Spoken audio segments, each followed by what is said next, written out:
Hello, everyone, and welcome back. I'm Alex Swift with Sammy Bovitz. and Chris Nixon. with SBC Sports. Today, we will be arguing about two topics.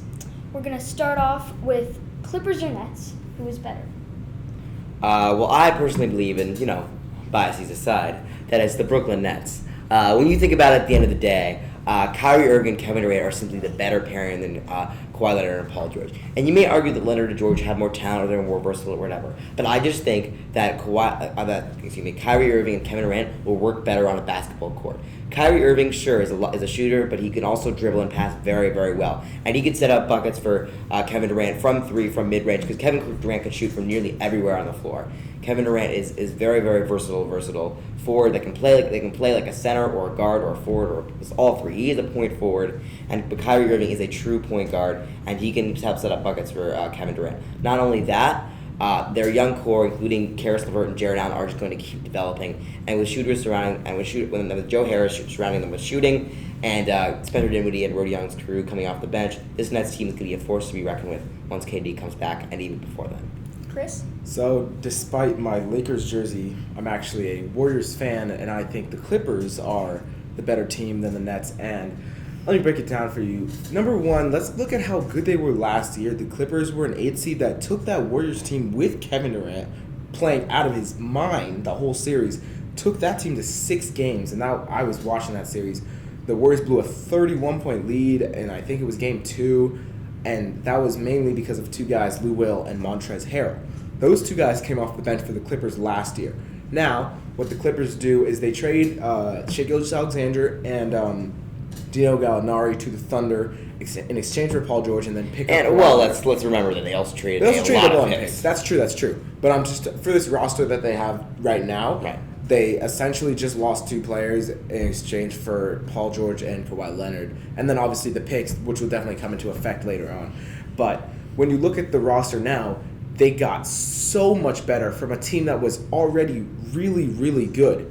And the reason that I think that they're going to be better than the Nets is because as good as the Nets' depth is, and they do have a lot of great players at the bench and they're young guys, the Clippers are better. They have Lou Will, who is, with Jamal Crawford, I would say the greatest 6-man of all time, those 2 guys, but he's one of the best 6-men of all time. I think he's won the 6-man of the year award 3 times. He's one of the best pure scorers in the NBA. And then another guy in Montrezl Harrell, a bit undersized at his position, but he's a great defender and he's a great scorer. He was actually a finalist for the 6-man of the year award last year. And the one guy that I think is the key piece to make this all work is Doc Rivers.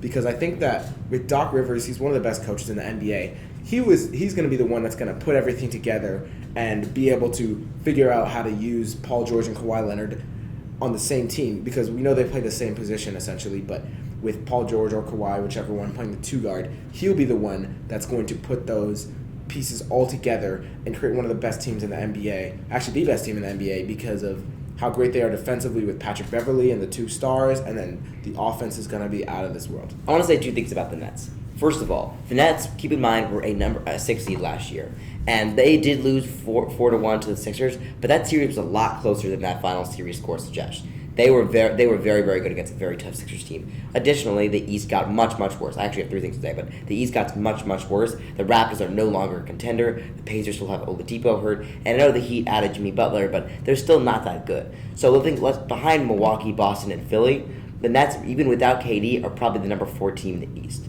Also, I think the Nets organization from top to bottom is better. You talk about Doc Rivers, and I agree that he's a great coach, but Kenny Atkinson has done a brilliant job developing players, and Sean Marks, the Nets GM, has developed this Nets team from nothing, no draft picks, no good players, no nothing, to Kyrie Irving, Kevin Durant, Karis LeVert, Jared Allen, Joe Harris, Rodion's crew, Spencer Dinwiddie, and by the way, I even forgot to mention DeAndre Jordan. He's going to be a very, very helpful piece, and he's going to help with Jared Allen's development. They also signed some solid bench pieces in the offseason, like Wilson Chandler and Garrett Temple. So that's 10 quality players in the Nets already. A few of them that I didn't even remember off the top of my head. Plus the Nets development system keeps churning out good players, even if they're late round draft picks. I think this Nets team is going to be very, very good because from top to bottom they're a great organization, even without Kevin Durant. And Kevin Durant will up this team's versatility up a notch for sure. And one more thing. The Clippers are a very, very good team, but when I start looking at the end of their bench beyond Lou Williams and Montrezl Harrell, it just isn't there for me.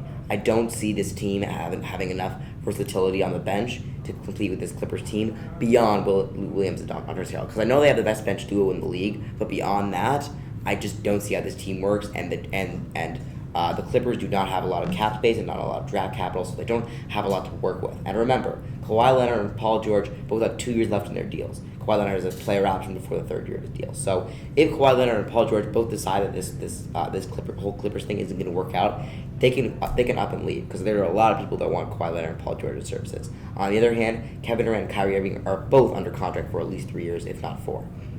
I agree with that the Nets are a great organization, and they've done a great job from that horrible position that they were in to get to the point that they're at now.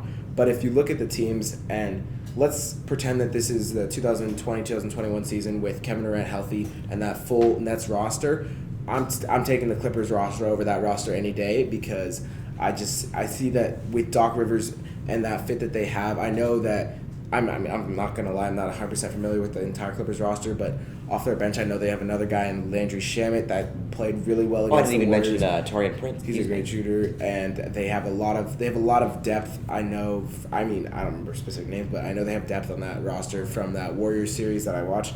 And then with those 2 superstars that I would give them the advantage over Kyrie and KD. And then I know Kyrie is a great player, but you can't look past the 2 situations that he was in the past with Boston and with in Cleveland. I know he's not going to be the leader. Then, KD's going to be the leader. but I think that with his sort of moodiness and his locker room presence as a negative factor, I can't side with the Nets. One thing about the Nets before we wrap up. The Nets culture has been not only rumored, but told by everyone around them to be an absolutely fantastic culture. The Nets have created a great culture around their franchise, and so I think that'll offset Kyrie and KD. Okay, everyone. I hate to cut you guys off about this argument, but we aren't going to be able to get to our second topic. We have ran out of time. That has been it from Alex Swift with Sammy Bovitz and Chris Nixon with SBZ Sports signing off.